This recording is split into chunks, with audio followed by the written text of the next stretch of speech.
Bye, c'est le morning. Merci d'être avec nous à la une de l'actualité ce matin. Il aura fallu attendre les dernières heures du dernier jour, mais Binyamin Netanyahou est finalement parvenu à constituer sa coalition. 61 députés sur 120, une majorité sur le fil et à droite toute. Et on peut désormais l'attendre dans les jours qui viennent, la fameuse photo de classe promo Bibi numéro 4. Alors qui sont les nouveaux ministres stars israéliens? Présentation dans un instant. En Grande-Bretagne, les bureaux de vote vont ouvrir dans quelques instants. Ces élections devraient être les plus incertaines de l'histoire du pays. L'épidémie est annoncée pour 2030. Elle concerne donc nos enfants. L'obésité va toucher de plein fouet toute l'Europe. Dans certains pays, 50% des habitants pourraient être concernés. L'OMS tire la sonnette d'alarme.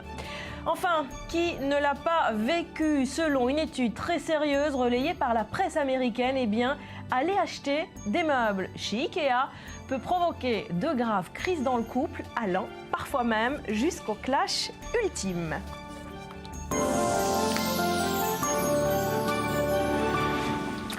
Bienvenue à tous. Il aura donc fallu attendre les dernières heures du dernier jour. Je vous le disais, Binyamin Netanyahou est donc finalement parvenu à constituer sa coalition. 61 députés sur 120, une majorité restreinte. Explication, Myriam Aman.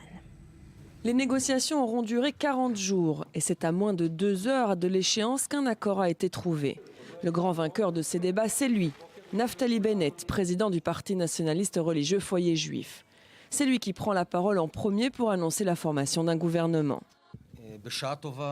À la bonne heure, il y a un gouvernement en Israël. Ce n'est pas un gouvernement pour les gens de droite ou pour les gens de gauche ou du centre. C'est un gouvernement pour tout le peuple israélien. Après le passage du ministre des Affaires étrangères Avigdor Lieberman à l'opposition, le patron du Foyer Juif avait les coudées franches pour exiger des portefeuilles plus importants. Son parti aura donc le ministère de l'Éducation, de l'Agriculture, mais aussi de la Justice que Bennett a réussi à obtenir pour sa troisième de liste Ayelet Shaked. Binyamin Netanyahou se retrouve donc à la tête d'un gouvernement à droite avec une majorité fragile, 61 sièges sur 120, le minimum syndical. 61, c'est un bon nombre. 61 plus, c'est un meilleur nombre. Mais cela commence par 61. Et nous allons commencer. Il y a beaucoup de travail devant nous et je propose que nous allions travailler. Bonne chance à nous tous et à tout le peuple d'Israël. Un gouvernement qui pourrait rapidement être mis à l'épreuve par les élus du Likoud eux-mêmes. Déjà la grogne s'installe, certains s'estiment lésés par la distribution des portefeuilles qui profitent surtout aux partenaires de la coalition. L'opposition menée par Yitzhak Herzog n'a pas attendu pour critiquer l'accord de gouvernement. Un gouvernement d'échec national, a prédit le patron de l'Union sioniste sur les réseaux sociaux. Le Premier ministre Netanyahou doit présenter son gouvernement à la Knesset pour recueillir sa confiance dans les prochains jours. Daniel Haïk, vous êtes devant la Knesset à Jérusalem. Bonjour, merci d'être avec nous. Pourquoi ça a été si laborieux pour Binyamin Netanyahou ? Eh bien, on peut dire qu'en 2 mots, le Premier ministre a péché à la fois par nonchalance et par arrogance. Nonchalance parce qu'il aurait pu former cette coalition gouvernementale 2 semaines après les élections, tout de suite après avoir obtenu du président Rivlin le mandat de former le gouvernement. Il lui suffisait d'appeler très rapidement ses futurs partenaires, les partenaires naturels, et en particulier en premier le parti de Naftali Bennett, et de conclure très rapidement des accords. Au lieu de cela, Binyamin Netanyahou a laissé traîner les choses. Il a perdu le momentum favorable qu'il avait obtenu après les élections, après sa victoire électorale. Et puis également arrogance envers le parti de Naftali Bennett. Binyamin Netanyahou a mis de côté Naftali Bennett pendant près de 40 jours. Il n'a pas négocié avec lui. Il a préféré conclure des accords de coalition généreux avec les autres partenaires, les partis orthodoxes, le parti Chasse, le parti de Kulanu de Moshe Kahlon, et il a mis de côté son allié naturel, celui qui l'a aidé à obtenir sa victoire du 17 mars. Et finalement, cela s'est retourné contre Binyamin Netanyahou jusqu'au dernier moment, jusqu'à l'ultime bras de fer des dernières heures hier soir. Voilà, l'ultime bras de fer qu'a gagné Naftali Bennett. Est-ce qu'on peut dire que c'est lui le grand gagnant de ces négociations ? Oui, en tout cas, dans l'immédiat, c'est bien entendu le parti du foyer juif qui est le grand gagnant de cette confrontation avec le Likoud. Et je parle effectivement de deux confrontations. En tout cas, le parti de Naftali Bennett obtient des portefeuilles extrêmement importants. Avec 8 députés seulement, il obtient des portefeuilles comme la justice, comme l'éducation, comme l'agriculture, qui sont bien plus importants que les portefeuilles qu'il disposait avec 12 députés dans le précédent gouvernement. Il obtient également la présidence de la commission des lois de la Knesset et également un poste de vice-ministre de la Défense. C'est donc un succès sur toute la ligne pour le parti du foyer juif, pour la mouvance sioniste religieuse qui va d'une certaine manière verrouiller et l'exécutif et la Knesset au niveau juridique. Alors pour finir, Daniel, cette coalition de 61 députés sur 120 est extrêmement inconfortable pour Binyamin Netanyahou. Il suffit d'un frondeur pour qu'il perde sa majorité finalement. Oui, effectivement, dans l'absolu, il y a déjà eu des gouvernements de 61 députés, comme le gouvernement de Menachem Begin, formé en août 1981, mais c'était dans une autre période où il n'y avait pas de transfuge au sein de l'échiquier politique israélien, où tout était plus idéologisé. Mais là, effectivement, Binyamin Netanyahou va devoir gérer une coalition extrêmement difficile, non pas seulement avec ses partenaires, mais également au sein du Likoud. Il pourrait y avoir des ministres potentiels, des ministrables qui risquent d'être déçus du portefeuille qu'ils vont obtenir ou ne pas obtenir dimanche et qui pourrait aussi mener la vie dure à Binyamin Netanyahou. Donc c'est un gouvernement extrêmement faible qui va être formé. C'est pour cela que Binyamin Netanyahou, dès hier soir, a affirmé que 61 c'était bien, mais plus que 61 c'était mieux. Allusion à une entrée possible de l'Union sioniste dans les prochains mois au sein de ce gouvernement. Merci Daniel Haïk devant la Knesset. Maurice, quel est le ton de la presse israélienne ce matin? Un peu ironique, Yediot Ahronot titre La roue tourne. À ce propos, la reine de Yediot Ahronot ce matin, c'est Ayelet Shaked. Tout d'abord parce que Ayelet Shaked fête aujourd'hui ses 39 ans, mais aussi parce qu'après 2 ans seulement sur les bancs de la Knesset, ce météore de la politique israélienne entrera la semaine prochaine au ministère de la Justice. Et le quotidien peut souligner qu'au cours de la campagne, Ayelet Shaked n'a pas caché ses positions, réduire le contrôle de la Cour suprême sur le législatif et surtout faire nommer plus de juges conservateurs dans la plus haute instance juridique du pays. Voilà, titre sur Ayelet Shaked également pour le Maariv ce matin. Maariv aussi, titre sur Ayelet Shaked, Ben Caspit. Il faut ce matin féliciter Ayelet Shaked de tous les héros de la droite. Elle est la seule à avoir accepté sans hésiter le ministère le plus dangereux. Au cours des dernières semaines, tous les prétendants, écrit-il, au portefeuille de la justice ont prudemment décliné l'offre. Et les statistiques ne mentent pas.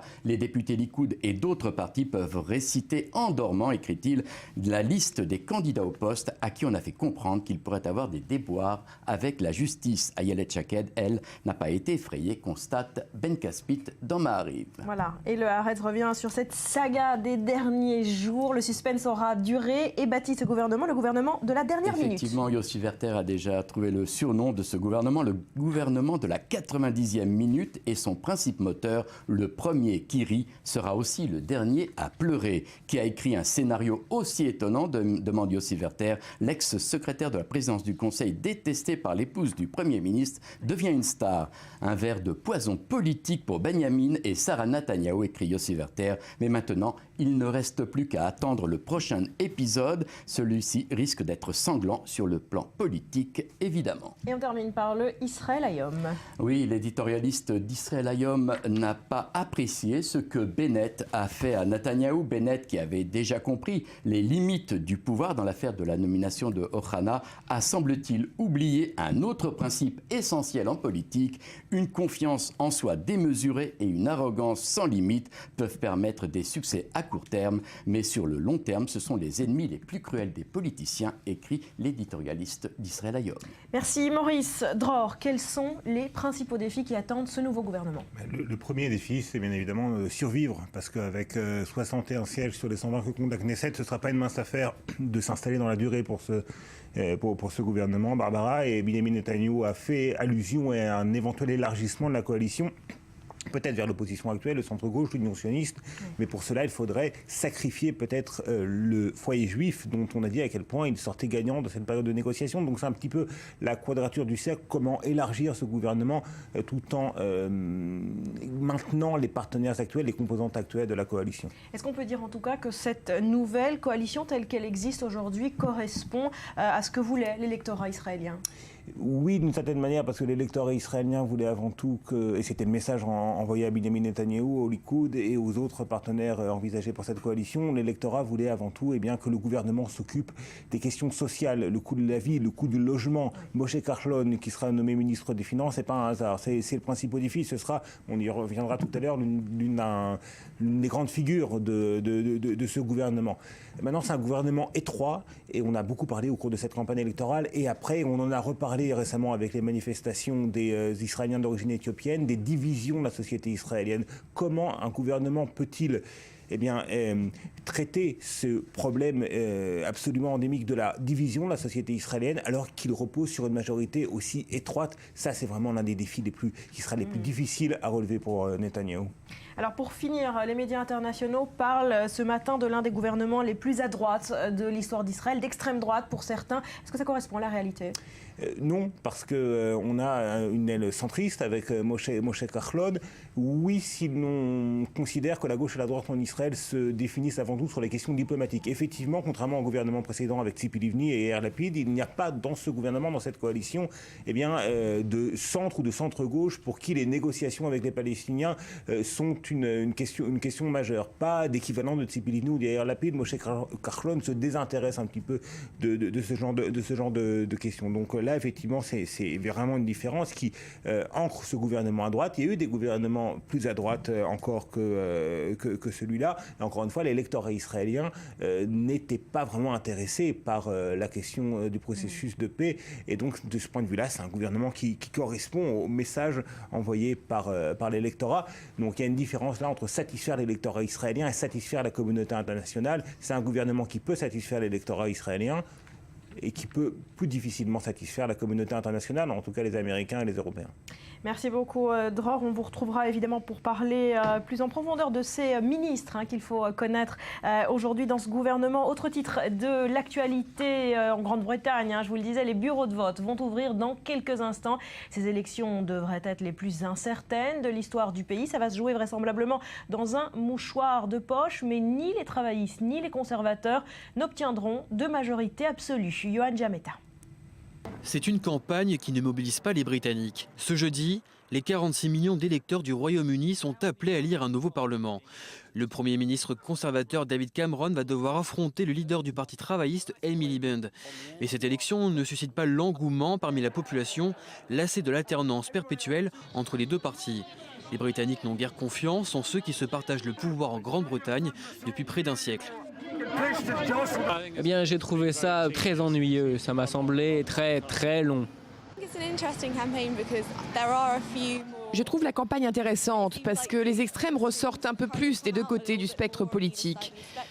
Mais en ce qui concerne les raisons pratiques pour lesquelles on vote, je ne vois pas de grande différence entre les conservateurs et les travaillistes. Les deux camps sont crédités d'un tiers des voix chacun selon une enquête d'opinion réalisée par la presse britannique. Des résultats qui, s'ils se confirment jeudi soir, ne permettront ni aux conservateurs ni aux travaillistes d'obtenir la majorité. J'ai l'impression que cela signifie deux choses. Non seulement les travaillistes et les conservateurs, les vieux partis britanniques meurent petit à petit. C'est quelque chose qui dure depuis 50 ans. Mais en plus de cela, les électeurs ne les croient plus. En fait, ils sont devenus tous impopulaires. Le parti vainqueur devra former une alliance avec l'une des trois formations minoritaires, les libéraux-démocrates en perte de vitesse ou les eurosceptiques de l'UKIP, dont les mauvais pronostics ne pourront permettre à leur chef, Nigel Farage, de peser sur la future coalition. L'arbitrage se fera peut-être du côté des nationalistes écossais, dont la leader n'a pas fermé la porte aux travaillistes en cas de victoire. Bonjour Ashley Chevalier, notre correspondante à Londres. Quel est le climat ce matin dans le pays? Est-ce que la fièvre électorale s'est emparée des Britanniques? Mais écoutez, pour le moment, il est très tôt, donc tout est bien calme. On s'affaire derrière moi dans l'école primaire qui a été réquisitionnée pour être un bureau de vote. Cette école va ouvrir d'ici à peine 2 heures et jusqu'à 22 heures ce soir. 48 millions de Britanniques sont appelés à voter pour élire les 650 représentants au Parlement. Ce que je peux vous dire, c'est que le scrutin est particulièrement serré cette année. C'est même le scrutin le plus serré de ces 40 dernières années. Les Britanniques ont visiblement du mal à se décider entre un Premier ministre conservateur impopulaire et un leader travailliste qu'ils connaissent peu. Alors ils votent pour quoi, les Britanniques, aujourd'hui? Quels sont les principaux enjeux de ce scrutin? Ils votent pour élire les 650 représentants du Parlement. C'est un scrutin uninominal à un seul tour, c'est-à-dire que le candidat de chaque circonscription qui recueillera le plus de voix sera directement élu. Le problème, c'est que le scrutin est tellement serré qu'il semble improbable que l'un des deux grands partis, Tory ou Labour, remporte la majorité au Parlement. Il va alors falloir créer des alliances avec les petits partis pour former ce qu'on appelle ici un gouvernement de coalition. Alors, les partis eurosceptiques pourraient marquer des points. Est-ce que ces élections pourraient sonner le glas de l'appartenance du Royaume-Uni à l'Union européenne ? C'est en tout cas une question qui a occupé les débats pendant toute la campagne. David Cameron a promis, s'il était à nouveau Premier ministre, s'il était à nouveau élu, d'obtenir un référendum sur la sortie ou non de l'appartenance du Royaume-Uni à l'Union européenne. Les travaillistes y sont opposés à ce référendum. Ils pensent que c'est important pour le Royaume-Uni de rester dans l'Union. Quant à UKIP, ils prônent une sortie, ils prônent tout simplement une sortie. Mais il se trouve que le parti anti-européen UKIP a beaucoup baissé dans les sondages dans cette campagne. Et pour tout vous dire, il ne pourrait remporter que 3 sièges au Parlement. Merci Ashley Chevalier depuis Londres. Bethsabée, quel est le ton des journaux britanniques ce matin? Eh bien, il semblerait qu'en Grande-Bretagne, rien ne va plus. Le compte à rebours du Télégraphe, par exemple, capture d'écran effectuée il y a 2 petites heures et les secondes qui défileront jusqu'à l'ouverture de ces bureaux de vote. Donc, non pas que le suspense soit intenable, mais plutôt que chaque seconde compte pour les 2 principaux partis. Et oui, c'est le moment ou jamais de convaincre les électeurs. Les 2 partis sont au coude à coude, au cou à cou, neck and neck devrait-on dire. Selon les derniers sondages du quotidien, donc du Télégraphe, les conservateurs de Cameron pourraient rafler 290 voire 300 sièges à la Chambre des communes, ce qui signifie dans le meilleur des cas le besoin d'un soutien d'un parti. Alors le Télégraphe vous propose le guide que vous voyez à l'écran, le guide du vote stratégique. Dites-nous pour qui vous ne voulez pas voter et nous vous dirons comment vous y prendre. Mais attention, Cameron est encore au 10 Downing Street et il vous surveille quasiment du coin de l'œil avec cette formule en titre « Ne faites pas quelque chose que vous regretteriez ». Les 2 partis coude à coude chez le Guardian aussi, sauf que cette fois-ci, l'illustration montre un Miliband qui fonctionne de votre sensibilité. Tend la main ou appel à l'aide, vous allez voir, et pour cause, un coude à coude au pourcentage près. 35% d'intention de vote aussi bien pour les conservateurs que pour les Tories. Le Guardian rappelant au passage que si les travaillistes ont grappillé 3 points dans les sondages ces 9 derniers jours, c'est au détriment des Verts et de UKIP, tandis que les libéraux démocrates, eux, s'accrochent avec succès à leurs 9%. Alors ces élections, que signifient-elles? Un retour vers le passé, carrément, écrit l'économiste, entre un Premier ministre conservateur qui manque de vigueur et un rival travailliste qui ne porte aucun espoir pour l'économie britannique. Il n'est pas vraiment surprenant que ces dernières semaines, beaucoup aient fait le parallèle entre cette campagne et les élections de 1992. Vous aviez alors Neil Kinnock face à John Major. À l'époque, le dernier, John Major, était le Premier ministre sortant conservateur. Il avait finalement remporté les élections avec plus de voix qu'aucun parti auparavant. Alors, prédiction, il ne reste pas moins que ce 7 mai 2015, des millions d'électeurs sont attendus aux urnes dans 50 000 bureaux de vote, c'est ce qu'appelle la BBC, avec ce panneau, un peu comme si elle exhortait les Britanniques à aller voter pour départager ces 2 principaux candidats.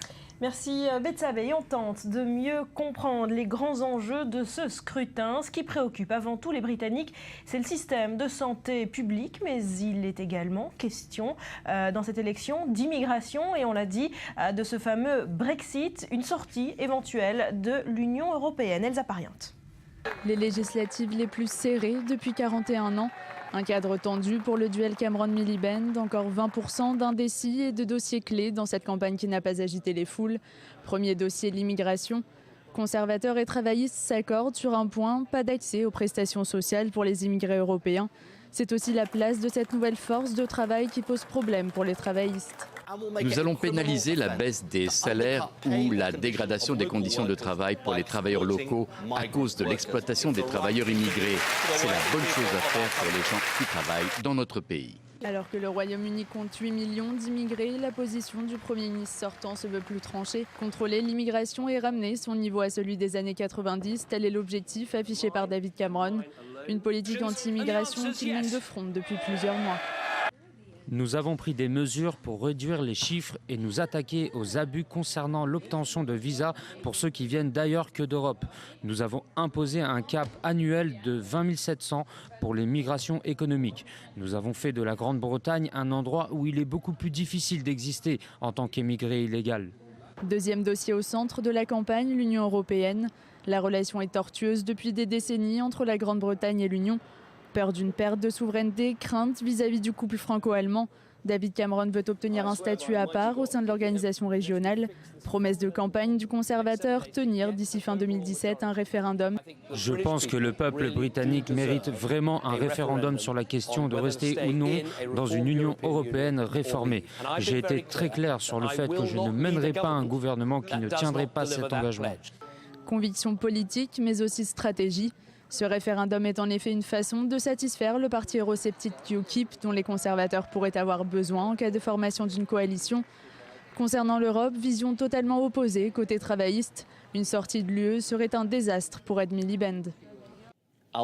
Notre futur à long terme réside à l'intérieur de l'Union européenne, pas à l'extérieur. Il ne peut y avoir de pire pour notre pays et pour notre commerce extérieur que de jouer à des jeux politiques avec notre appartenance à l'Union européenne. Le Brexit, surnom donné à cette éventuelle sortie britannique de l'Union européenne, ne serait pas sans conséquences pour le Royaume-Uni comme pour ses partenaires. Différentiel de PIB, perte d'attractivité de la place financière londonienne, le prix élevé du désamour européen que les Britanniques auront peut-être à payer. Et on l'a dit, ces élections s'annoncent on ne peut plus serrées. Alors les candidats ont dû faire preuve d'imagination pour tenter de convaincre. Dernière preuve en date, Ed Miliband, le leader travailliste, a été rebaptisé Moïse.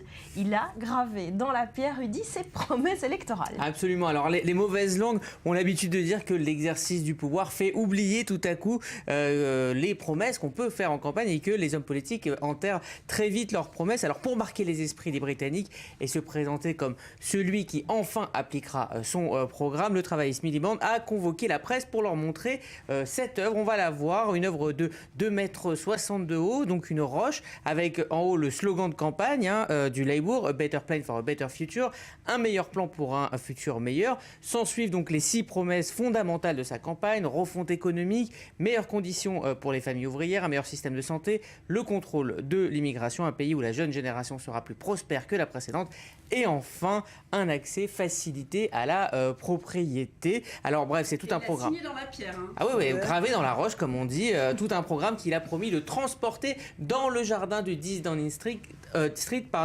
s'il accède au poste de Premier ministre. Voilà, on comprend bien la symbolique. Il sera tenu de garder ses promesses. Seulement voilà, le coup médiatique a été d'abord très critiqué par les conservateurs et puis moqué par les internautes. Dans le monde politique, par exemple, Boris Johnson, le maire conservateur de Londres, a déclaré, je cite, qu'il s'agissait ici de la lettre de suicide la plus lourde de l'histoire de l'humanité, rien que ça. Quant aux internautes, alors évidemment, vous l'avez dit, ils ont vite comparé Ed Miliband à Moïse avec ce hashtag Headstone, la pierre d'Ed, ce qui veut aussi dire en anglais la pierre tombale. Alors il y a un site internet générateur qui propose de créer sa propre stèle et d'y inscrire ses propres lois, ses propres promesses. Alors ce que vous voyez à l'écran, par exemple, je me suis amusé à graver les 6 grands commandements du Morning. Alors, on a beaucoup reproché à cette campagne d'être terne, et puis finalement, ce coup d'éclat d'Ed Miliband vient remettre un petit peu d'animation dans le sprint final.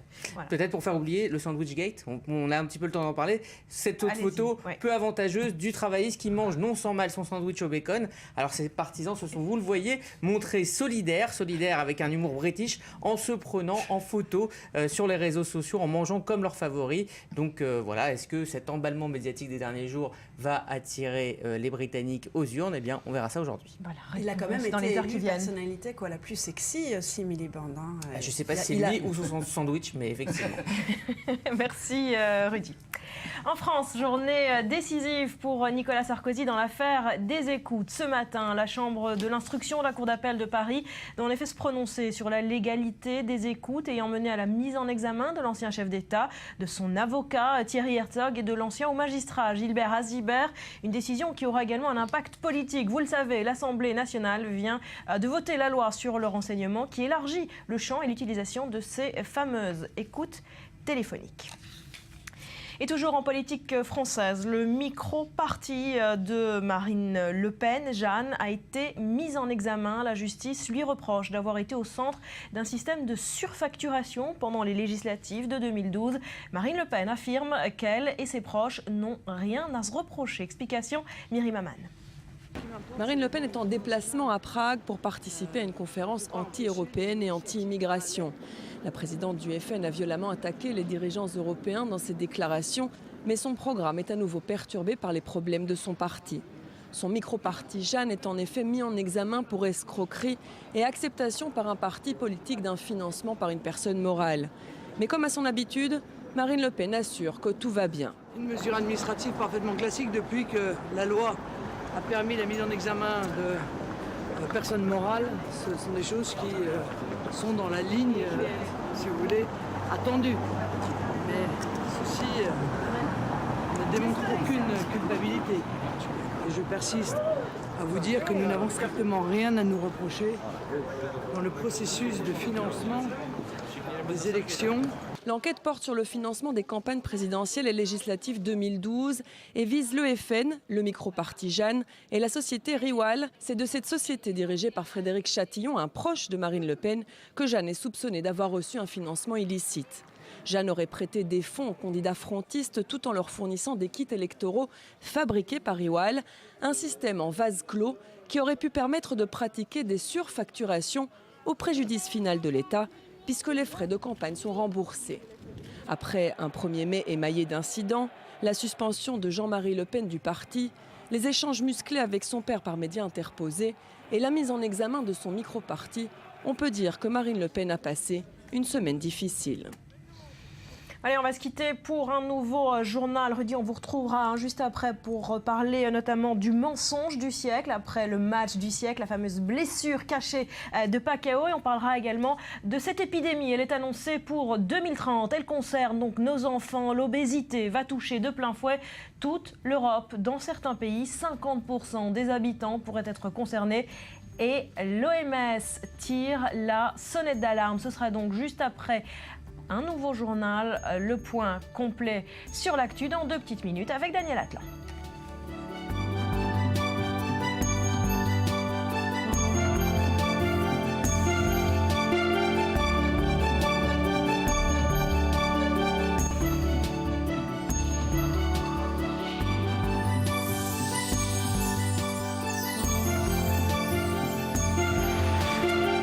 Plateau du Morning, on reparle ce matin du crash de l'avion Germanwings qui a coûté la vie, vous vous en souvenez, à 150 personnes le mois dernier. Eh bien, le copilote aurait répété son geste suicidaire lors du vol aller. C'est ce que révèle le rapport préliminaire du bureau d'enquête et d'analyse. Julia Galantia. Andreas Lubitsch avait répété son geste. Le 24 mars, le jour même du drame, le copilote s'entraîne à réduire l'altitude de vol lorsqu'il se retrouve seul dans la cabine. Un rapport du bureau d'enquête et d'analyse publié ce mercredi révèle qu'entre Düsseldorf et Barcelone, plusieurs sélections temporaires d'altitude vers 100 pieds ont été enregistrées au cours de la descente. À l'aller, le contrôle aérien a demandé à l'avion de descendre, c'était une descente normale, et pendant cette descente, le commandant de bord juste avant cette descente, le commandant de bord est sorti et le copilote, lorsqu'il était seul, a manipulé le bouton de sélection d'altitude du pilote automatique pour l'amener à 100 pieds. Donc il a répété le geste qu'il a eu lors de l'accident. Mais à l'inverse du vol retour, ces manipulations n'ont pas eu d'effet sensible et les passagers ne se sont rendus compte de rien. Elles ont été effectuées alors que le contrôle aérien avait donné ordre de descente. L'avion avait déjà commencé à perdre de l'altitude. Le commandant s'est rendu compte de rien parce que le geste qu'a eu le copilote lors du vol aller était pendant une descente programmée normale, donc ça n'a pas eu d'impact sur la trajectoire de l'avion. S'agissant du vol retour, le bureau d'enquête et d'analyse confirme le scénario déjà connu. Andreas Lubitsch s'est retrouvé seul dans le poste de pilotage et a délibérément lancé l'avion contre la montagne, entraînant avec lui dans la mort 149 personnes. Le copilote n'a pas ouvert la porte du poste de pilotage pendant la descente, malgré les demandes répétées de l'équipage et les coups frappés à la porte. Âgé de 27 ans, le jeune homme était sujet à de graves dépressions. Un ordinateur découvert à son domicile montre qu'il avait effectué une recherche sur Internet concernant les différents moyens de se suicider lors des jours précédant le crash. Et des feuilles d'arrêt maladie retrouvées déchirées à son domicile montrent qu'il n'aurait jamais dû voler le 24 mars dernier. L'épidémie est annoncée pour 2030. Elle concerne donc nos enfants. L'obésité va toucher de plein fouet certains pays européens. Betsabé, l'OMS a tiré la sonnette d'alarme hier. Oui, effectivement. D'ici 2030, l'Europe va être confrontée à une crise immense. C'est ce que l'a dit l'OMS qui a été réunie à l'occasion d'un congrès sur l'obésité. Ça s'est passé à Prague. Certains pays, plus particulièrement, qui risquent de subir une épidémie d'obésité. Oui, comme l'Irlande. L'Irlande, ce sera la principale touchée. 89% des hommes en Irlande devraient être en surpoids d'ici 2030, dont la moitié obèses. Les Irlandaises concernées aussi, on s'attend à 57% d'Irlandaises d'ici 2030 en surpoids. Et comme l'écrit l'Irish Independent, cette crise d'obésité pourrait bien être pire que le sida ou le choléra pour le service de santé irlandais. Inquiétude aussi du côté des Britanniques. Regardez le Guardian, un tiers d'entre elles pourraient bien être obèses d'ici 2030, un peu plus côté hommes. Et puis d'autres pays touchés aussi par cette vague d'obésité, la Grèce où la proportion des hommes et femmes obèses devrait doubler, passant de 20 à 40%. L'Espagne aussi, la Suède, l'Australie ou la République tchèque. Et en France, en revanche, la progression de l'obésité devrait ralentir. Elle concernerait en ce moment environ 15% de la population adulte.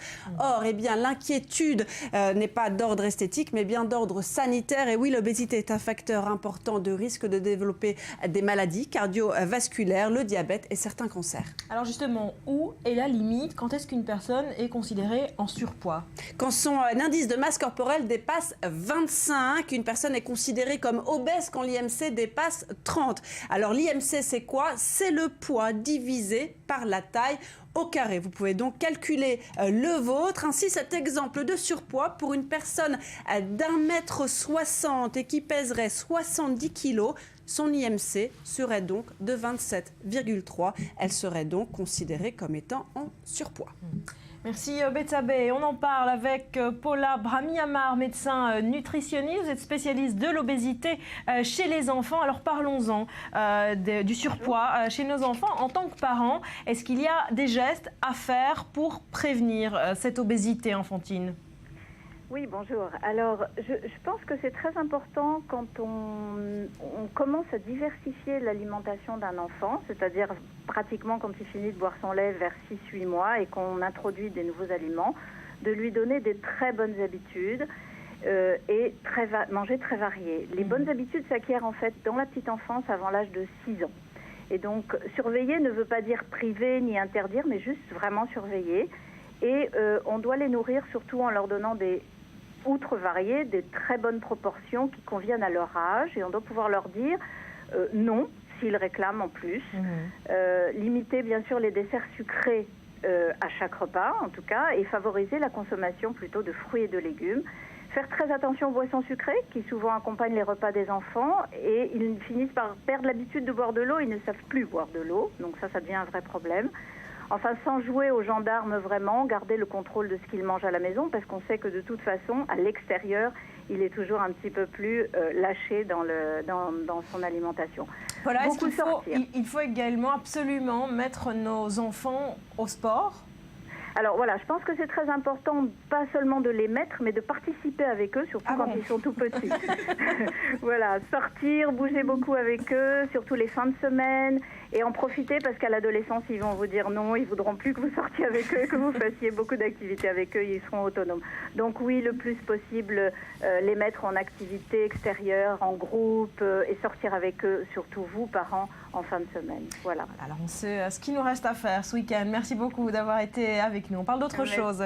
À présent, direction le nord de Khartoum, la capitale soudanaise, où hier, à l'aube, plusieurs déflagrations ont été entendues par les habitants. Alors, selon plusieurs sources, l'aviation israélienne aurait visé des entrepôts d'armes, mais l'armée soudanaise dément et annonce avoir intercepté un drone ou même un missile. Explication Mathias Inbar. Le scénario est désormais connu. Des avions frappent des entrepôts ou des convois d'armes iraniennes au Soudan. Khartoum accuse ensuite l'armée israélienne d'en être à l'origine. C'est d'ailleurs ce qui pourrait avoir été le cas dans la nuit de mardi à mercredi. Et même si le Soudan dément un raid organisé sur Khartoum, le pays dit en revanche avoir abattu un appareil sans pilote d'origine israélienne. Une déclaration qui ne corrobore pas les témoignages selon lesquels au moins 3 explosions auraient été entendues. Des explosions captées ici, sur ces clichés mis en ligne, quelques heures après les faits. Quoi qu'il en soit, ce n'est pas la première fois que des opérations de ce type sont réalisées dans l'espace aérien soudanais. En janvier et février 2009, 2 opérations secrètes avaient été imputées à Israël par Khartoum. La première impliquant le bombardement d'un convoi de 17 camions transportant des armes iraniennes à travers le Soudan et à destination de Gaza. Plus de 100 personnes avaient alors été tuées. Un mois plus tard, un navire de guerre était abattu dans un port soudanais. Et puis en octobre 2012, plusieurs entrepôts d'armes étaient également visés et détruits. Israël a souvent accusé le Soudan de stocker des armes iraniennes, notamment des missiles de courte et moyenne portée à destination du Hamas dans la bande de Gaza. Les liens militaires entre l'Iran et le Soudan restent toujours controversés. En témoigne la présence d'un navire de guerre de la République islamique reçu l'année dernière en grande pompe par l'armée soudanaise. Bonjour Jacques Neria, notre expert en affaires de défense et de renseignement. Alors quelle est votre analyse de la situation? Que s'est-il passé hier matin à Khartoum? Écoutez, le Soudan est devenu, je dirais, l'entrepôt de l'Iran, un transit d'armes qui passe par le Soudan vers la bande de Gaza, assez bizarre, je dirais, dans la dernière bataille de Kobané, après la défaite des djihadistes, les armes recueillies sur place provenaient du Soudan. Donc donc le Soudan est, je dirais, le fournisseur d'armes de tous ces djihadistes. Donc vous semblez confirmer ces frappes israéliennes? Écoutez, sans en prendre la responsabilité, je pense qu'il y a certains qui seraient intéressés par ces frappes-là, par essayer d'enrayer ce trafic d'armes à partir du Soudan. C'est peut-être aussi les Américains qui seraient intéressés. Les Israéliens ont certainement un intérêt là-dessus. Je pense que là, la question n'est pas là. La question de savoir pourquoi le Soudan continue à faire ce qu'il fait sans Alors être pourquoi le Soudan? Est-ce qu'il est plus que cette fameuse plaque tournante dont vous parlez? Alors le Soudan est tout simplement ouvert à la pourriture politique, puisque Omar Bachir lui-même est impliqué dans ce trafic d'armes. L'argent qui est payé au Soudan financé par l'Iran, tout cela pousse le Soudan qui mène un régime islamiste lui-même à continuer ce trafic-là jusqu'à ce qu'être peut-être les Égyptiens vont pouvoir réagir là-dessus. Vous restez avec nous, Jacques, et on reste dans la région avec cette chronique d'une bataille annoncée. Retenez bien ce nom, la bataille du Kalamoun. Il s'agit de cette région montagneuse à la frontière entre la Syrie et le Liban. D'un côté, les djihadistes, de l'autre, l'armée syrienne et son allié du Hezbollah, l'arbitre, l'armée libanaise. Maxime Perez nous explique pourquoi cette bataille est si cruciale. Bachar el-Assad, accueilli en héros dans cette école de Damas. L'une de ses rares apparitions publiques à l'occasion de la journée des martyrs. Alors que son régime serait au bord de l'effondrement, que son armée ne cesse de perdre du terrain, le président syrien affiche une sérénité à toute épreuve. Aujourd'hui, nous sommes engagés dans une guerre. Et une guerre, ce n'est pas une bataille, mais une série de batailles. Nous ne parlons pas de dizaines ni de centaines, mais de milliers de batailles. Et naturellement, dans des batailles, il y a des retraites, des victoires et des pertes. Il y a des hauts et des bas. À ses partisans qui l'acclament, le président Assad a promis la reconquête prochaine de Jizr al-Shugur, ville stratégique du nord de la Syrie, prise par les rebelles le mois dernier. Mais la priorité du régime est ailleurs. Il s'agit de la région de Kalamoun. Dans cette zone montagneuse, à cheval entre le Liban et la Syrie, Damas s'en remet au Hezbollah. Depuis 2 jours, l'organisation chiite est harcelée par les djihadistes du groupe Jobat al-Nosra. En témoignent ces images du front diffusées par la chaîne de télévision Al-Manar. Des escarmouches qui auraient coûté la vie à près de 5 commandants du Hezbollah, plus que jamais pris dans le bourbier syrien, même si lui aussi inflige de lourdes pertes aux rebelles islamistes. Mardi soir, son chef, le cheikh Hassan Nasrallah, a promis que l'offensive tant attendue du Kalamoun arriverait en temps et en heure. Nous ne diffuserons aucune déclaration. Lorsque cette opération commencera, elle parlera pour elle-même et elle s'imposera dans les journaux. Comme ça, tout le monde saura qu'elle a commencé. Mais dans cette bataille, où il aurait engagé près de 4000 hommes, le Hezbollah joue peut-être sa survie militaire et politique, alors qu'au Liban, sa cote de popularité est de plus en plus mise à mal par les attaques du camp de Saad Hariri et d'autres figures politiques de plus en plus inquiètes des répercussions du conflit syrien sur leur pays. Jacques, est-ce que cette bataille du Kalamoun est la bataille qui fera perdre ou gagner la guerre à Bachar al-Assad? Ça sera certainement une bataille décisive, mais pour l'instant, je ne la vois pas encore être déclenchée. Il faut prendre en considération 2 phrases qui ont été dites ces 2 derniers jours. La phrase célèbre de Assad qui a reconnu en fait avoir subi une défaite au nord à Jisr al-Shourour, donc que les djihadistes ont réussi à couper les lignes logistiques de l'armée syrienne avec la région de Latakia, donc d'un côté. Et de l'autre, c'est la phrase célèbre de Hassan Nasrallah, qui dit lui-même que si jamais le régime syrien tombait, c'était la fin de Hezbollah. Donc, effectivement, on se concentre sur une bataille qui pourrait être déclenchée bientôt. Pour l'instant, elle n'a pas encore commencé. Elle n'a pas encore commencé. Les djihadistes sont en train de concentrer leurs forces. Ce n'est pas uniquement Jabhat al-Nusra, mais c'est Jabhat al-Nusra, Jaish al-Islam, et le Jaish al-Ahrar, et aussi et Daesh aussi, et l'État islamique. Tout se concentre sur cette région-là. Parce que c'est une région clé. Si elle tombe aux mains des djihadistes, la route vers Tripoli est ouverte, la Bekaa et tout simplement le Liban est coupé en 2.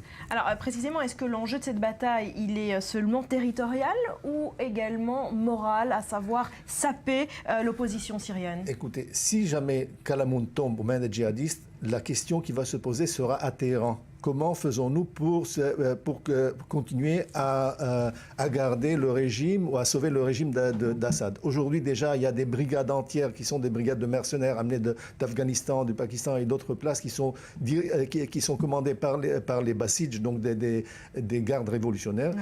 Ce qui a une perte du Kalamoun devra pousser les Iraniens à intervenir beaucoup plus massivement en envoyant des troupes iraniennes pour sauver le régime de Bachar al-Assad. Et là, c'est une autre paire de manches. Le rôle de l'armée libanaise dans cette bataille? Les Libanais ici sont en train pour l'instant, l'armée libanaise, malheureusement, bien qu'elle soit très bien équipée et très bien entraînée, ne mène pas d'offensive. Elle est sur la défensive. Et la coopération principale est entre l'armée libanaise et Hezbollah. Donc cette espèce d'alliance qui est contre nature. C'est contre nature et surtout qui énerve beaucoup les sunnites au Liban et les chrétiens. Mais autrement, je dirais, l'armée libanaise n'aurait pas tenu sur place et les signes de défense auraient été défoncés depuis longtemps. Alors pour finir, de manière générale, dans cette guerre en Syrie, où on est l'équilibre des forces? Est-ce qu'il y a un camp qui est en train de prendre la main sur l'autre? Écoutez, ces dernières batailles-là, surtout la perte de Jisr al-Shourour au nord, la perte du sud de la Syrie, de la région de Daraa aux djihadistes, et maintenant Kalamoun, si jamais Kalamoun tombe, ça voudrait dire, je dirais, le début d'un déclin. Je ne dirais pas que c'est la fin du régime, parce qu'il y a toujours le facteur iranien qui va jouer décisivement dans cette affaire. Mais définitivement, ça sera un grand changement dans la situation en Syrie. Merci beaucoup, Jacques Neria. À suivre, nous reviendrons sur ce nouveau gouvernement israélien. On peut désormais l'attendre dans les jours qui viennent. La fameuse photo de classe, promo Bibi numéro 4. Alors, qui sont les nouveaux ministres de ce gouvernement? Présentation après un nouveau journal qui vous est présenté ce matin par Daniel Atlan. Restez avec nous.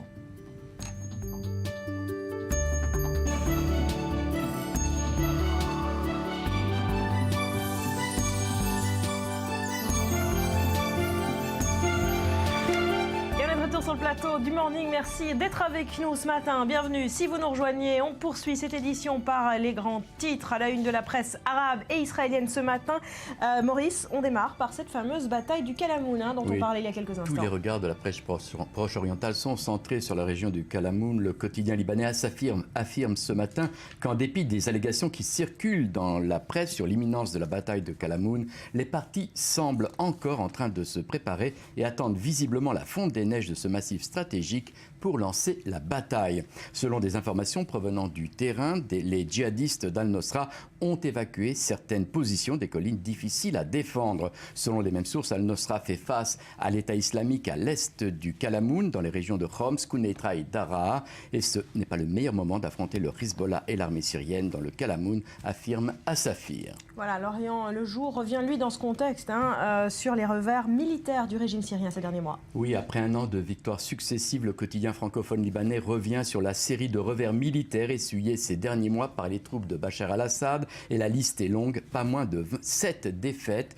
relevées par le quotidien. Dernière défaite en date, le 27 avril dernier, la coalition des forces islamistes alliées à Al-Nosra prend le contrôle d'Al-Karmid, une importante base militaire dans le nord-est du pays. Le ministre syrien de la Défense s'est donc rendu à Téhéran pour implorer l'aide de son principal allié régional. Même son de cloche pour le Hacharq al-Assad ce matin, qui revient aussi sur ces revers militaires d'Assad. Tout le monde met l'accent sur le discours d'Assad. Le régime syrien a évacué des villes du nord du pays tombées aux mains de la rébellion. Le régime syrien ne reconnaît que très rarement des défaites militaires, affirme Hacharq al-Assad. Mais cette fois-ci, Assad n'a pas eu le choix et a simplement promis le retour de ses troupes. Situation embarrassante pour le président syrien qui avait affirmé être en mesure de vaincre la rébellion de 4 ans contre son régime. Il est normal d'avoir des hauts et des bas, a dit le président syrien. Voilà, même titre pour le Al-Arabi. Toujours pareil, le président syrien minimise les derniers revers militaires qu'il qualifie de retrait tactique selon Al-Arabi.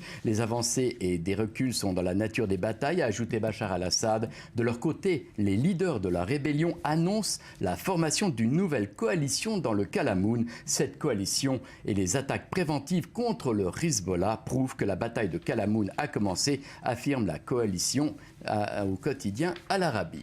Et on finit par Sana, l'agence de presse officielle syrienne qui tempère. Oui, qui tempère. Et là, nous avons vraiment le discours officiel syrien. L'agence de presse syrienne Sana présente les choses sous un jour beaucoup plus positif. Nous menons une guerre et non pas une bataille, mais plutôt des dizaines de batailles. Et dans la guerre, tout peut changer, sauf notre foi en l'inéluctabilité de la victoire, a dit Assad. L'agence de presse syrienne rapporte que Bachar al-Assad a pris la parole à Damas à l'occasion de la fête des martyrs.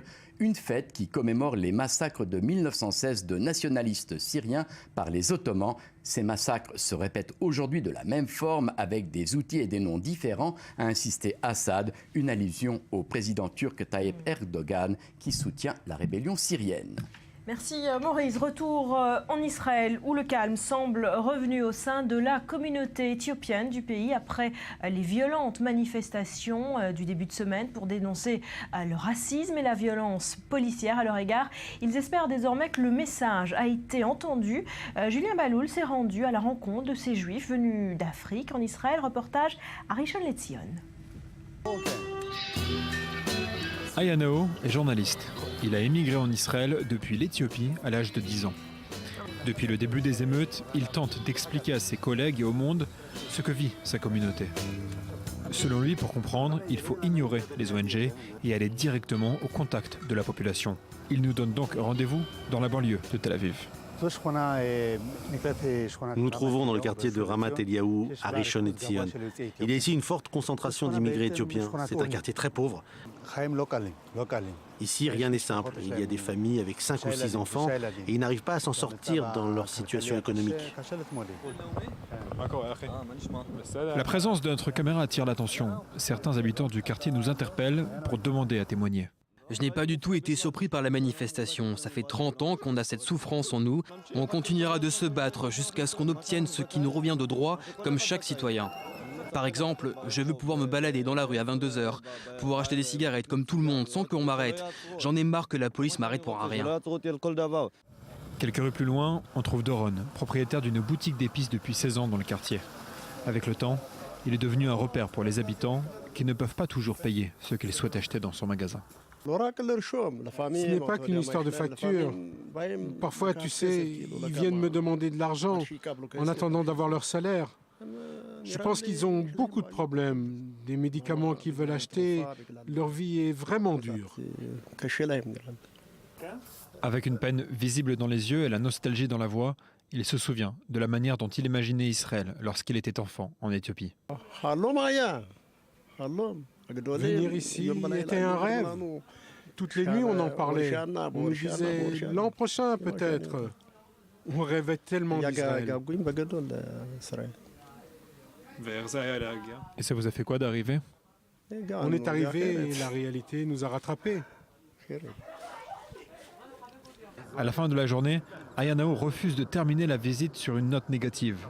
Il rejette le parallèle avec Baltimore, rappelle que la situation de beaucoup d'Éthiopiens s'est améliorée avec le temps et lance un message d'espoir. Le fait que certains membres du gouvernement ou de la police soient racistes ne font pas de tout le pays un État raciste. Il y a des racistes, mais pas tout le monde ne l'est. Aujourd'hui, nous, ce que nous voulons, c'est faire partie du leadership de ce pays. On veut être ministre, maire, député, sentir que l'on fait partie du pays. Un rêve que la plupart des Israéliens espèrent devenir réalité pour les immigrés d'Éthiopie. Et on revient à présent sur ce nouveau gouvernement israélien. On peut désormais l'attendre dans les jours qui viennent. La fameuse photo de classe promo Bibi numéro 4. Dror, on va tenter avec vous de comprendre qui sont ces ministres stars de ce nouveau gouvernement.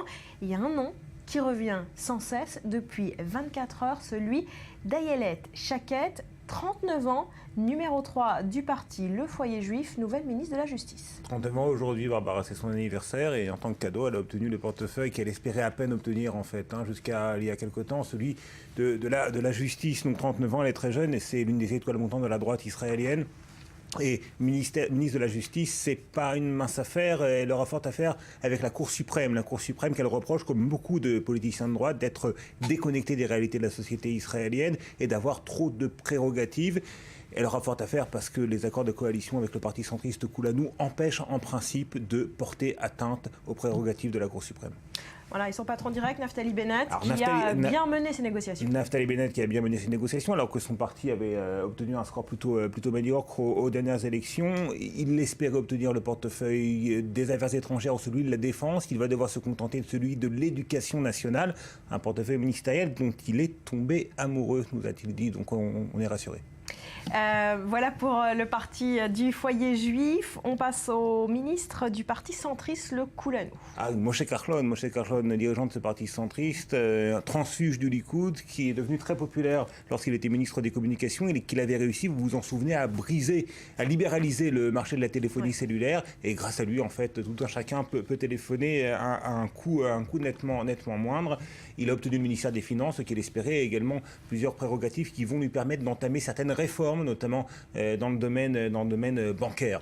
Un autre ministre du même parti, Yoav Gallant, ancien général, ancien commandant général du Front militaire sud. On va voir la photo de Yoav Gallant tout de suite. Il sera probablement, c'est pas certain, mais il sera probablement ministre de la construction et du logement.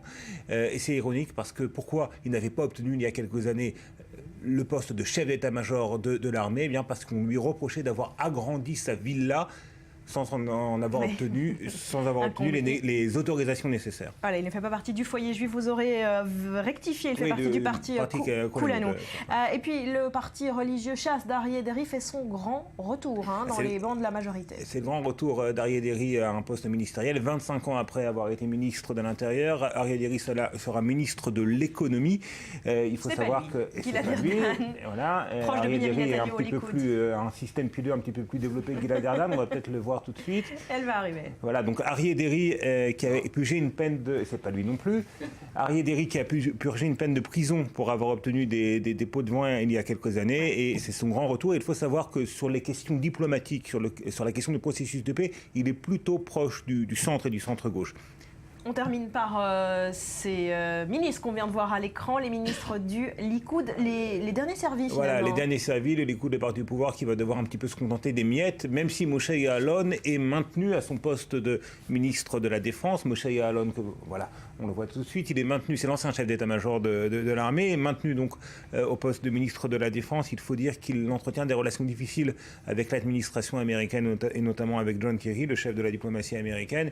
Et puis Gilad Erdan, le quadra du Likoud, l'étoile montante du parti au pouvoir. Gilad Erdan, que l'on a vu tout à l'heure et que l'on revoit, voilà, il sera probablement ministre de l'Intérieur et de la Sécurité intérieure. C'est un petit peu très proche de Binyamin Netanyahou, et c'est un peu un lot de consolation, en avoir ce double portefeuille pour celui qui est présenté comme l'un des éventuels dauphins de Binyamin Netanyahou. Un dernier mot sur les affaires étrangères. Alors, les affaires étrangères, Binyamin Netanyahou sera dans les médias, en tout cas, son propre ministre des Affaires étrangères. Alors, il le réserve peut-être pour le leader d'un parti qui pourrait rejoindre la coalition, peut-être pour Herzog, peut-être aussi pour une personnalité qui ne fait pas partie de la vie politique actuelle et qui pourrait peut-être rassurer une communauté internationale inquiète par un gouvernement assez nettement ancré à droite. Merci beaucoup, Dror.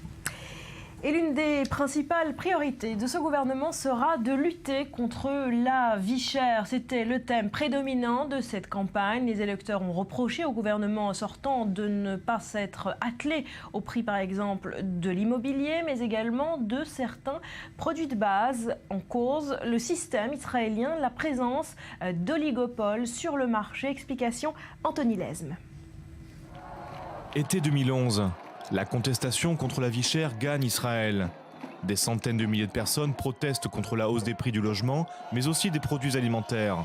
Israël est en effet le vilain canard de l'OCDE. Selon son rapport en 2012, 90% des produits laitiers sont produits par seulement 3 compagnies.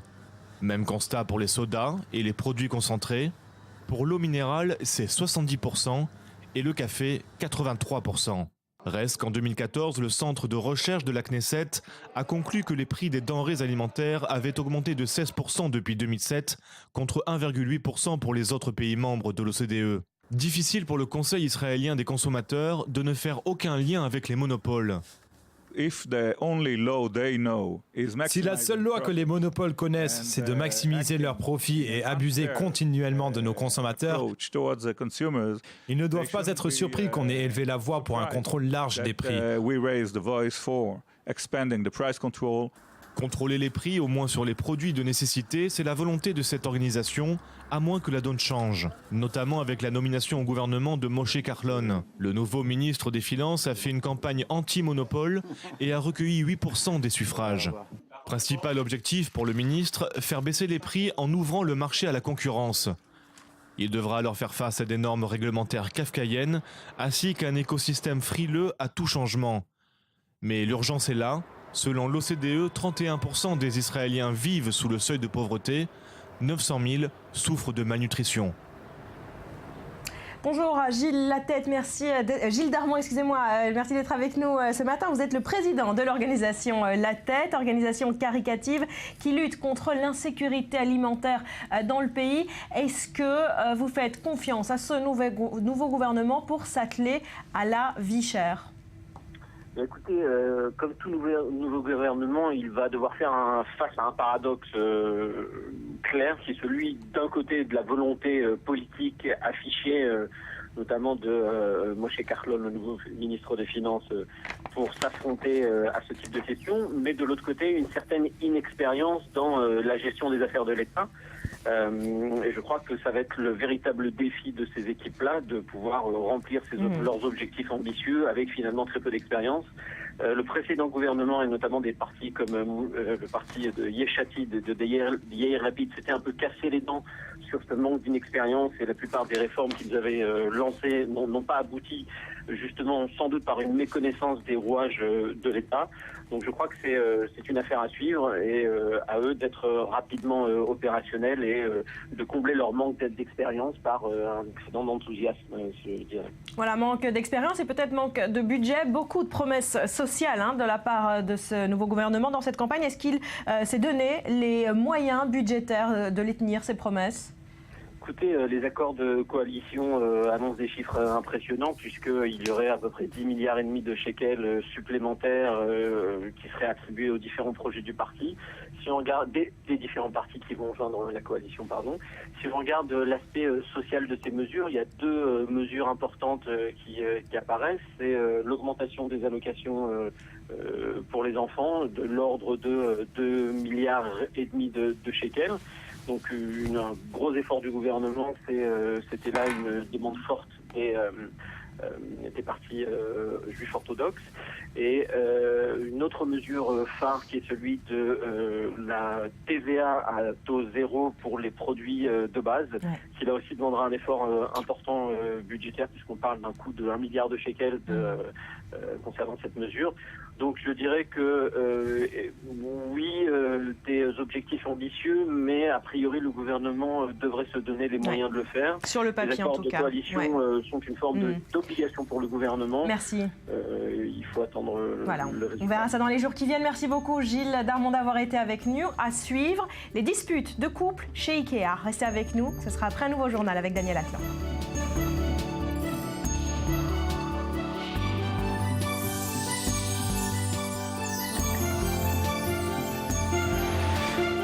Et on est de retour sur le plateau du Morning. Merci d'être avec nous ce matin. On continue de parler encore aujourd'hui du fameux match du siècle. Rudy, on en parle parce qu'il est désormais question d'une revanche. Oui, depuis hier, dans l'entourage des deux boxeurs, on confirme un petit peu la rumeur. Il y aurait une revanche dans à peu près un an, en avril 2016. Une revanche tout simplement parce que le combat a déçu les promoteurs. L'avaient baptisé combat du siècle, combat qui a été négocié pendant 6 ans, qui a généré 400 millions de dollars. Par la billetterie, le pay-per-view, les droits de diffusion en pay-per-view et aussi pour les télés étrangères, 400 millions de dollars. Alors Mayweather-Pacquiao, c'était pourtant un combat qui a donc déçu et on a appris donc aussi hier dans ce contexte qu'une plainte a été déposée par deux parieurs américains. Ils réclament au boxeur philippin 5 millions de dollars de dommages pour tout simplement ne pas avoir dit ça. Dès le 3e round, j'ai senti ma douleur à l'épaule. Quand je lançais une combinaison, je devais me retenir parce que ça faisait mal. Voilà, il avait caché cette fameuse blessure. C'est ça, son staff, les organisateurs aussi, avaient caché la blessure à l'épaule qui le faisait souffrir et évidemment faisait qu'il n'était pas donc à 100% lors du combat. Concrètement, on accuse Pacquiao de parjure, ce qui coûte dans le Nevada, ce qui coûte des sanctions pénales. Et le Nevada, c'est là où s'est déroulé le combat. Il risque entre 1 et 4 ans de prison, plus 5 000 $ d'amende, tout simplement pour avoir menti. Est-ce qu'il a vraiment menti ? Bah oui, la plainte porte sur le fait qu'à la question avez-vous souffert d'une blessure aux épaules, coup de main qui nécessite un examen, donc ça c'est dans le formulaire à remplir, Pacquiao a clairement répondu non, et donc cette plainte pourrait entraîner d'autres, parce qu'il y a évidemment beaucoup de monde qui ont parié sur ce combat.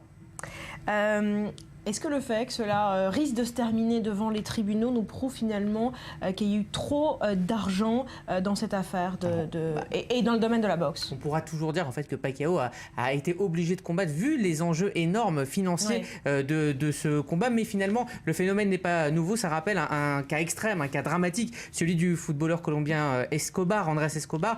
Il a été assassiné dans un parking suite à la Coupe du Monde. C'était en 1994 pour calmer le jeu.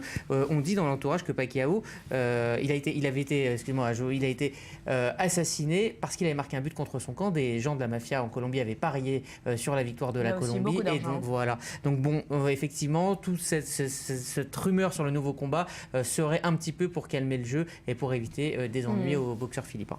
Merci Rudy, vous restez avec nous. Direction Milan, l'exposition universelle 2015 vient d'ouvrir ses portes. Toute la planète y est présente jusqu'au mois d'octobre sur le thème de l'alimentation, enjeu majeur pour préserver la planète, un thème qui n'est pas parvenu à fédérer autour de cet événement. Reportage de notre envoyé spécial Ayman Siksik avec Léa Volbert. Pas d'expo, c'est ce qu'on peut lire sur les affiches qui parsèment Milan à l'approche de l'exposition controversée. Sur les murs de la ville, des graffitis traitent les organisateurs de l'exposition de mafia. Mais sur place, tout semble aller pour le mieux. Avec plus d'1,5 km de long, il faut bien compter plusieurs jours pour visiter l'exposition. La première journée est placée sous le signe de l'art. Débordante de créativité, ces galeries déclinent les rapports de l'homme à la nutrition. C'est la chambre des outils. C'est un espace dédié à l'histoire des instruments et qui montre comment les outils servant à l'agriculture, à la pêche et à l'élevage ont influencé l'histoire de l'humanité. C'est sans doute l'un des sujets les plus importants de notre époque. Comment nourrir 9 milliards de personnes d'ici 2050 de manière fiable et durable? Ce que nous essayons de dire aux gens, c'est que nous sommes tous l'un de ces 9 milliards. La nuit tombe sur Milan. Symbole des pays défavorisés, le pavillon népalais est le seul à être déserté de tout représentant officiel. Quant aux drapeaux, ils sont en berne, en hommage aux victimes du séisme. C'est incroyable que tous les soirs, 800 millions de personnes dans le monde vont dormir en étant sous-nourries ou mal nourries. C'est 2,5 fois la population des États-Unis. L'autorité palestinienne vient quant à elle aborder le sujet du manque de ressources avec une exposition sur les défis liés à l'entretien d'une agriculture stable au Moyen-Orient. Un thème également présent du côté de Dubaï, du Koweït et du Qatar. Deuxième jour, direction Israël et ses solutions écologiques. Ce pays, peu importe la rareté des ressources comme les terres ou l'eau, a réussi à cultiver une quantité double de riz, de maïs ou de blé. Très attendu à l'Expo 2015, le pavillon israélien est la réplique d'un champ situé dans le nord du pays, composé de blé, de riz et de maïs poussant pratiquement à angle droit. Quant au pavillon brésilien, il nous rappelle que l'Expo 2015 est avant tout placée sous le signe du divertissement. Allez, on parle cinéma à présent avec un biopic sur Mike Brandt, très attendu par ses fans. Il était annoncé, mais Laetitia, pas vous. Mais seulement voilà, le projet se complique. Oui, les fans de Mike Brandt, comme vous le disiez, se réjouissaient et pourtant ils pourraient être très déçus. Il y a quelques semaines, les producteurs Ilan Goldman et Simon Histolainen annonçaient la production d'un biopic du chanteur avec le réalisateur israélien reconnu Ethan Fox, qui a réalisé notamment The Bubble où tu marcheras sur l'eau. Et alors même que l'on commençait à en savoir un peu plus sur le casting du film, avec des noms de choix tout de même, José Garcia en impresario ou encore Mélanie Laurent en thérapeute de la star, et puis le mannequin israélien Omer Dror en Mike Brandt, voilà que les premières remontrances sonnent déjà. Les héritiers, la famille de Mike Brandt est complètement contre ce projet. Elle s'est exprimée aux Parisiens et a déclaré notamment que sa vie et celle de sa famille doivent être respectées en toute légitimité morale. Elle souhaiterait qu'un biopic digne de lui puisse voir le jour, mais que le scénario de ce projet ne répond pas à sa préoccupation de vérité et de respect. Il pourrait donc interdire au réalisateur d'utiliser ses chansons originales que l'on entend tout de suite. Difficile de faire un biopic sur un chanteur quand on ne peut pas utiliser les chansons originales. Évidemment, elle lui reproche quoi à ce scénario, sa famille? Alors pourtant, le film se veut être, selon le producteur, un film grand public, un film sur la quête d'identité et la difficulté à vivre une célébrité vertigineuse. Selon ce même producteur, ça devrait être un film aussi romantique que tragique. Et en plus, ils ont choisi un acteur qui est tout à fait fidèle au trait de l'artiste, Omer Dror. Et le film devait s'intéresser aux dernières années de la vie de Mike Brandt, avant son suicide le 25 avril 1975. Et il se concentrerait sur la relation avec son impresario et sa thérapeute. On rentre certainement dans un sujet qui est un petit peu plus existentiel que le biopic classique qui retracerait simplement la carrière à partir du moment où il est parti d'Israël jusqu'à son arrivée en France. Là, donc voilà, on rentre dans des profondeurs existentielles, qui est un thème apprécié du réalisateur Ethan Fox, qui n'est pas un réalisateur, disons, léger. Il a quand même fait des films assez forts, de sens. Il a révolutionné aussi la vision de l'homosexualité dans l'armée en Israël grâce à son film. Il y a aussi Jagger.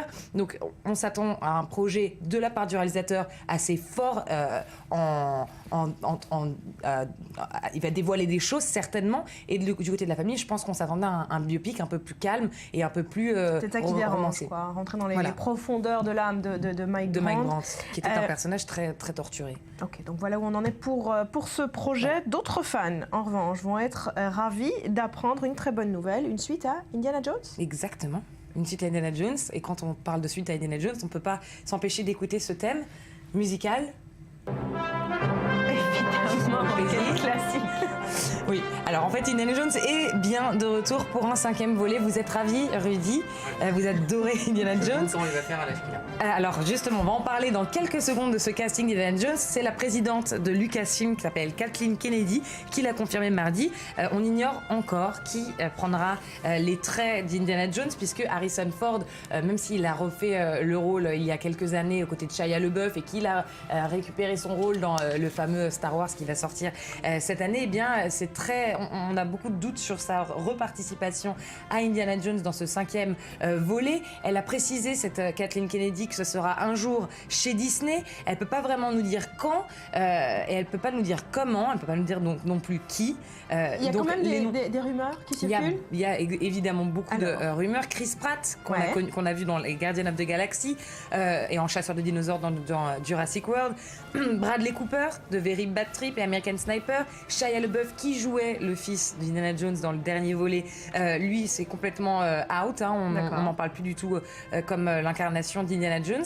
Et sinon, Robert Pattinson, Chris Hemsworth, le nouveau Capitaine Kirk, Chris Pine, ou encore Channing Tatum récemment nommé aux Oscars, et Rudy Saada dans les petits papiers d'A24 News. Oui. Ça vaut pas aller en figurant derrière, très vite, très loin. Très loin surtout. Très très loin. Merci Laetitia. Allez, qui ne l'a pas vécu cette scène? Aller acheter des meubles chez Ikea et se retrouver à s'entretuer avec son compagnon. Rudy, c'est une étude très sérieuse qui revient sur ce phénomène. Oui, Ikea serait briseur de coups, en tout cas ce qu'affirme une thérapeute américaine très sérieuse, elle s'appelle Ramani Durvasula, et effectivement dans les 38 pays dans lesquels est implanté Ikea, eh bien une visite à Ikea, ça ressemble toujours quelque peu à ça. 3 quarts d'heure que je poirote comme un débile. C'est toujours pareil avec toi. On s'était pas dit 15 heures à la laiterie. Alors voilà, on se sépare pour gagner du temps, mais en réalité, on perd la journée. C'est quoi tout ça? On vient pour une armoire. Je savais qu'il fallait pas que tu viennes. Papa, le jardin aux girafes. J'ai déjà dit non, Lucien. Alors je vais à la piscine à boules. Tu fais quelque chose pour lui, là, Alain, parce que moi, S'il te plaît. Bon, ok, non pour le ballon, mais je l'emmène à la piscine à boules. Enfin, c'est pas un enfant de 6 ans qui peut vider une piscine à balles à lui tout seul. Ce n'est pas possible. Ou alors il était avec d'autres, il a été poussé par d'autres. Il a été entraîné, il a été entraîné par la petite blonde là. Regardez la petite blonde, regardez ce qu'elle fait. Excusez-moi, mais c'est inadmissible de... Alors, prenez pas cet air condescendant quand vous parlez aux gens.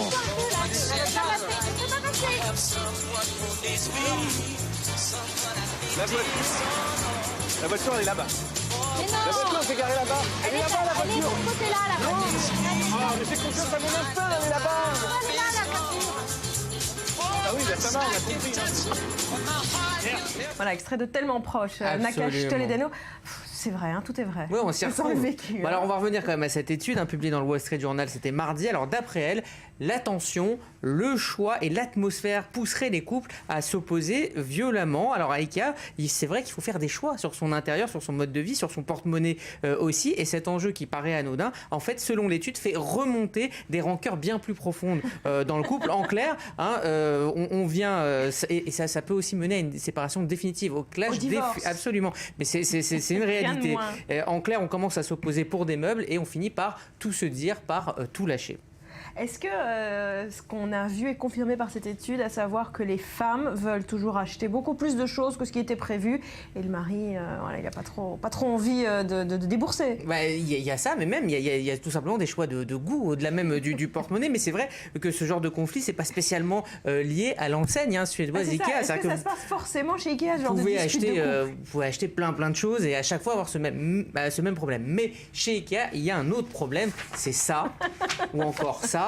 Ou encore ça, ce sont l'épreuve ultime en fait, hein, c'est l'enfer, une autre source de conflit, la notice, parce que déjà la tension était à son comble à l'intérieur du magasin, vous rentrez, à la maison, vous chargez les meubles, et alors là, si le montage des meubles se passe mal, ça peut être vraiment la goutte d'eau qui fait déborder le vase, et le Huffington Post nous raconte que même la thérapeute utilise l'épreuve du montage pour les couples qui viennent la consulter, c'est-à-dire qu'elle les fait monter ensemble un meuble Ikea et fait en sorte qu'ils ne s'écharpe pas. Dans le cabinet de la psy, on va monter un lit Ikea. Absolument. C'est une manière d'apprendre à communiquer, à faire quelque chose ensemble. Et on apprend même que la direction d'Ikea est consciente en fait de ce problème. Et elle a lancé une gamme en 2014 qui s'appelle Regisor, avec un haut tréma, une gamme de meubles qui se monte en 5 minutes justement pour éviter ça. Et puis pour les meubles plus compliqués, elle a développé un service de montage de meubles. Quelqu'un vient monter les meubles à domicile pour éviter cette épreuve ultime qui vient après le magasin. On a l'habitude de dire que finalement la vie d'un couple dure à peu près celle d'un meuble Ikea, en fait, hein, tout simplement. C'est pas beaucoup. Discuter avec des noms de meubles Ikea, en fait, finalement. Non, tu ne dois pas chercher le même. Ouais. C'est s'insulter en nom de meubles Ikea. C'est pas des noms d'oiseaux, c'est des noms de meubles Ikea. Voilà, en tout cas, bon, quel que soit l'état de votre couple en sortant d'Ikea, ça ressemblera toujours à ça, comme l'avait décrit Gad Elmaleh. Dans ces magasins, c'est le temple de la dispute des couples. Tous les couples, ils s'embrouillent là-bas. T'as que des femmes en train de dire à leur mari, je te dis que c'est par là les assiettes. T'as que des mecs en train de dire à leur femme, fais boire. Ouais, prends-le, ça rentrera jamais, mais prends-le. Vous l'avez vécu? Plusieurs fois. Vous l'avez vécu, Laetitia? Non, mais moi, j'ai toujours trouvé des compagnons qui adoraient monter les meubles Ikea, et moi j'adore ça aussi. Donc pour moi, ça a été le contraire, ça a été plutôt une thérapie. Il n'y a jamais eu de conflit? Jamais. Bon, mais c'est ce qui est ça doit être un des critères. Mais il faut toujours comment choisir son compagnon. Ce qui est intéressant, ce qu'il faut noter, c'est justement l'accumulation en fait des deux épreuves, hein, de l'épreuve du choix, de l'épreuve du magasin, ça dure généralement jamais moins de 2 heures, et ensuite l'épreuve du montage qui est quand même l'épreuve ultime. Est-ce que cette étude ou cette psy préconise une mesure à prendre pour pas que ça arrive en fait? On y va tout seul? Non, c'est juste un révélateur. Et alors après, moi de mon expérience personnelle, il faut être décidé sur ce qu'on va acheter avant d'aller chez Ikea, ce qui permet d'aller droit au but et de passer moins de temps et d'être moins énervé à la fin. C'est peut-être la clé. Laetitia, le mot de la fin. Non, je disais qu'il y a aussi ces super petits cookies chez Ikea à la fin de... Voilà, ça peut réconforter, ouais. Pour réconforter justement les couples qui se disputent. Allez, super bon. Merci. On n'ira pas faire de détour par Ikea ce week-end. Merci à tous les deux. Merci à vous d'avoir été avec nous. Je vous souhaite de passer une très belle journée. Portez-vous bien. Tout de suite, le point sur l'actu.